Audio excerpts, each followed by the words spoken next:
We're on foot, and I'm going to share some things with you that ran through my head recently. And the big catalyst for this was reading more Bret Easton Ellis. I've been on a Bret Easton Ellis binge lately. Not too long ago, I finished reading his book Glamorama, which was published in 1999. It was the one that came just after American Psycho, even though it's actually 8 years later.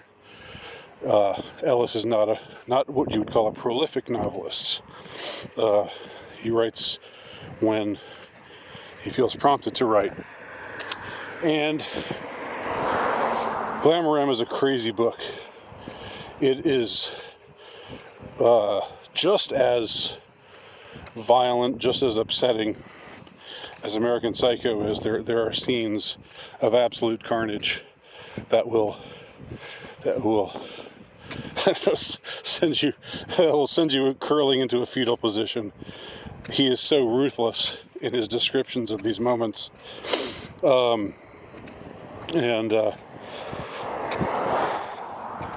it got me to thinking because there's so much about the book.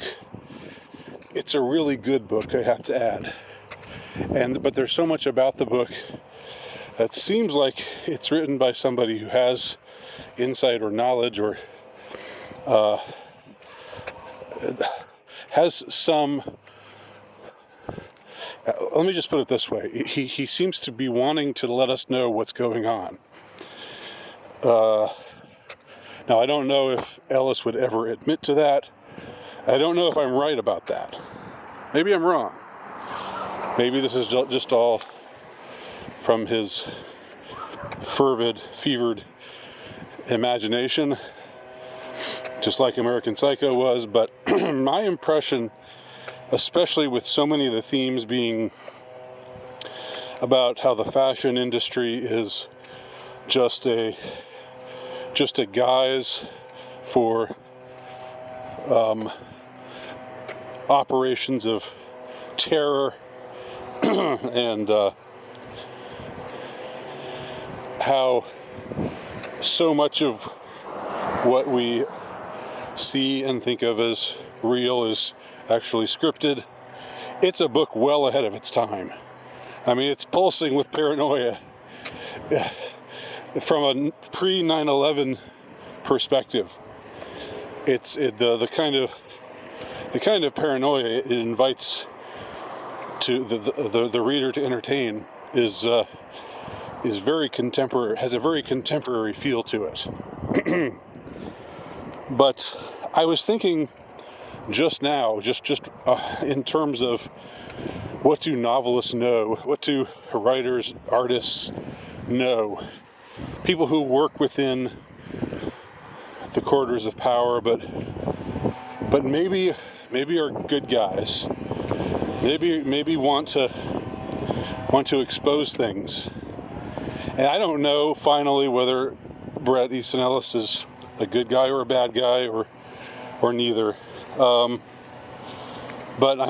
I'm inclined to wonder if he might be somebody kind of like the writer of True Detective, the first 2 seasons of the first 3 seasons of True Detective, not the 4th season, but I can't remember his name right now. But especially after watching season 1 and just the kind of things that are alluded to there, regarding massive child sexual exploitation by the powerful. You just can't help but wonder what these people know, and maybe they're trying to tell us about stuff. That's just this is a thesis that can't really be finally confirmed as true or false. It's just something that crossed my mind. It's an annoying person with a leaf blower. Might have to put this on pause for a second until I pass him here. So the powers that be just said, oh no, Nowicki's spitting too much truth. Quick, let's send some annoying leaf blower person to drown him out and let him know that he needs to stop talking about these things.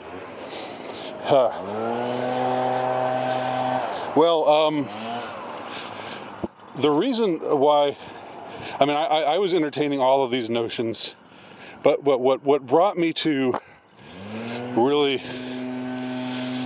record this video is I'm thinking back on a book that I read a few years ago called Never Let Me Go. And this is a book by the same author who wrote The Remains of the Day. I can't remember his name right now. I apologize for that. He's a big deal. He's a famous author.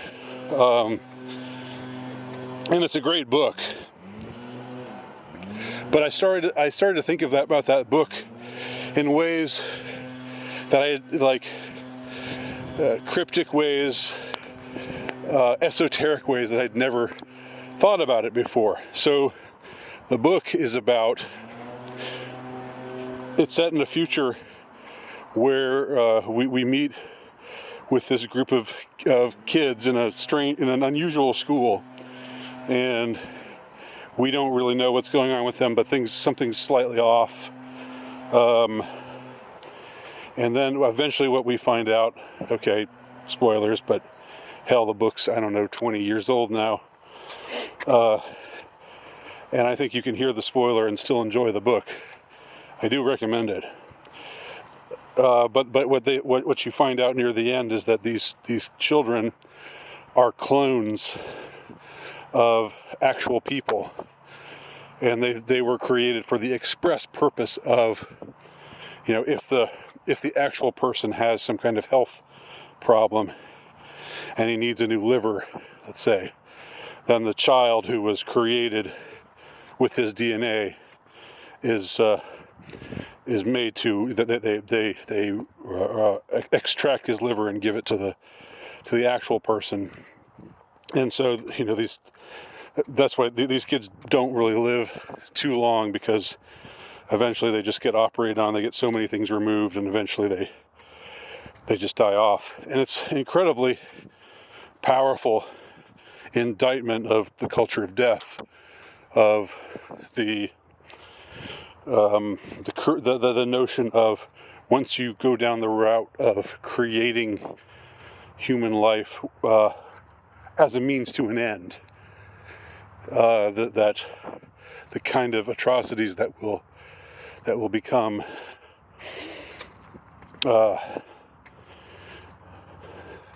that will just become a natural, they'll just blend in with the wallpaper. But people don't really have wallpaper anymore. They'll just blend in with the scenery. So that's a better metaphor. They'll just become, oh yeah, well, I'm having some problem. My heart's not the greatest, but don't worry, I've got my extra guy, who's now a healthy 18-year-old, and I'll just take his heart, and I'll be great. It'll salvage my existence. And so regular people who are lucky enough not to be cloned, or maybe living 110, 120, 130 years. It's becoming more and more normal to just live long lives, because you can extract the resources from your clone, the clone who was created for your convenience. And of course, just reading it non-esoterically, it's powerful enough. It's a powerful enough indictment of the culture of what I'm calling the culture of death. I don't know whether the author had that in mind or not, but I'm saying that's what effectually it is. But when I was starting to think about Ellis and how his works could be read esoterically, as from the point of view of somebody who has access to the elites and knows what they're up to, but also can't say things too explicitly for obvious reasons, but who drops little hints, you know, in his work that reality isn't what we think it is, and there are things that maybe we take for granted as being real because we're told that it's the case on the news, but then maybe it's not so real. Maybe the reality is something very different from what we're being told, and infinitely more sinister than what we're being told. And so when I think about that with respect to this novel, Never Let Me Go, I think about things like child sacrifices. I think about children who maybe were conceived. I mean, this is pretty heavy stuff. This is gonna,